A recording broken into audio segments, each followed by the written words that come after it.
Okay, we want to check in now with Smith County Precinct 4 Constable Josh Joplin. He's been out and about. He was out last night, out overnight, and he's been out all day today in his territory. Josh, good afternoon to you. Good afternoon, Blake. How are you, sir? Doing well. Thanks for joining us. Tell us, what have you been seeing in Precinct 4 of Smith County today? So I've been everywhere from Chapel Hill all the way up to Winona. I've been all the way from Gladewater and back over to Red Springs. A lot of water on the roadway right now. I mean, we do have a lot of freezing conditions that are going to play into the night that I think are going to make this water much more serious than what it seems. I know I've ran into a lot of people out and about in the community that are saying, well, it's not as bad as we thought. And what they don't realize is all of this water now, plus the rain that we have coming as we get into these lower freezing temperatures, is definitely going to make these roads a lot more dangerous than they are today. I've been seeing a few tree limbs in the road, no full-size trees yet. We've managed to get those tree limbs out of the road and clear the roadway up. To my knowledge, I don't know of anybody in my precinct that doesn't have power right now. But until we get to something a little further in the evening, I do anticipate that later on in tonight and definitely in the morning, these roads are going to be a lot more dangerous to drive on. I've ran into two slide offs, which is a vehicle that's exited the roadway. One hit a tree. Thank goodness it was a minor incident. No one was injured.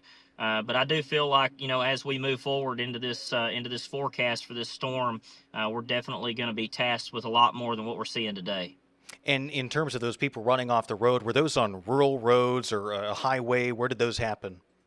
Yeah, they were both on FM roads. FM 850 is one of them, which is probably one of my more curvy, very steep hilled roads. And people, even when it's dry, we have people that leave the roadway there and run into trees and things like that. So definitely, if you can't drive when it's dry, you certainly don't need to be driving if there's ice on the road. But there, and then we had one on 757. It was minor, but they did leave the roadway. So when you're driving 60 miles an hour on a road that the speed limit's 50 already, and you add ice with that, it doesn't make you the best genius in the world. That's for sure.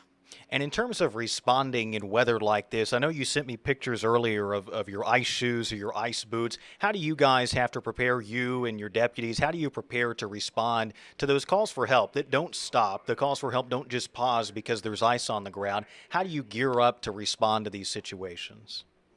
Well, I know over the years I've kind of strategically placed four-wheel drive cars in my office. I know that every unit we now have is either all-wheel drive or four-wheel drive, so that definitely helps us get to the location. We're definitely not in a rush to get there unless it's a priority one call, because if you're driving at a rate of speed that's too fast for an icy roadway and you have an accident, you're not helping the person that's in need that's calling you for help.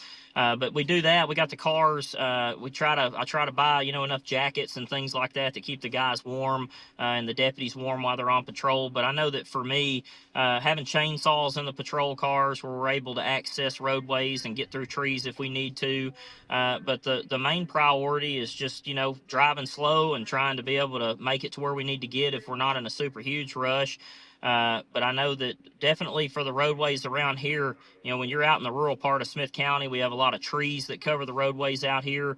And so, it just makes it a breeding ground for a lot more ice and a lot more precipitation that will take a longer time to thaw out. And so it's a tall order. And not only that, but asking us to go out to accidents or go to a disturbance or something like that, it puts law enforcement at risk and fire and EMS trying to get there. We're glad to come. That's our job. But as far as people choosing to drive just because they want to go see a friend across town or something like that, and then you leave the roadway and have an accident, well, you're tying up with a lot of resources that could be used for something else just because you chose to go drive when you didn't have to.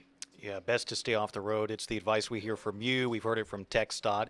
Just stay home if you can. And from a law enforcement perspective, stay home and behave this weekend, please, so you guys have less calls to respond to. Constable Joplin, anything else you want to mention before we wrap up here?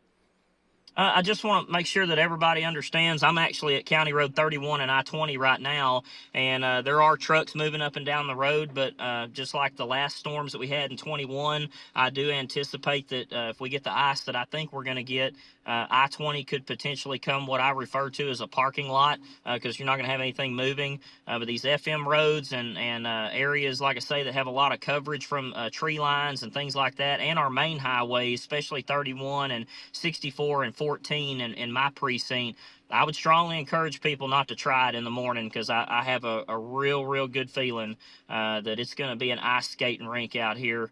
And I mean, unless you got an Olympic gold medal in running ice skates, I suggest you stay at home. All right, Smith County Precinct 4 Constable Josh Joplin speaking with us this afternoon.